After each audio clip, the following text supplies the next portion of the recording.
খবৰ সকলোৱে মোৰ চেনেলৰ অন্য এটি মিনি ব্লগলৈ আপোনালোক সকলোকে স্বাগতম জনাইছোঁ। আৰু এয়া আজি আমাৰ ঘৰত নতুন মেম্বাৰ আহিছে। নতুন মেম্বাৰক চাবলৈ হ'লে সম্পূৰ্ণকৈ ভিডিঅ'টো চাই যাব লাগিব।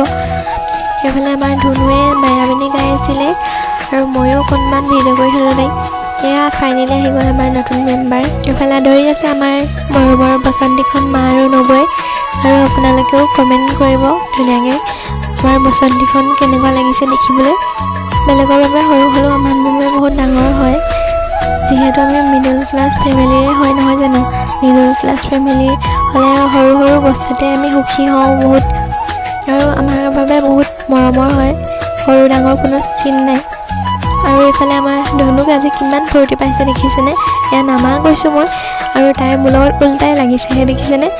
আৰু এয়া মোৰ ডাঙৰ দাদা হয়, আৰু দাদাই নিছে আজি গাড়ীখন, আৰু এইখনে আছিল গাড়ীখন আমাৰ। এইফালে আমাক খাবলৈ দিলে আৰু এইফালে আমি অলপমান ফুৰিও আহিলোঁগৈ। এয়া আহোঁতে আকৌ আমাৰ মামাহঁতে ল'ৰাকেইটা উঠি ল'লে গাড়ীতে। আৰু মোৰ মিনি ব্লগটো চাই কেনেকুৱা পালে সকলোৱে ভালকৈ কমেণ্ট কৰিব বুলি আশা কৰিলোঁ। আৰু আজিলৈ সকলোকে বাই বাই, আকৌ লগ পাম।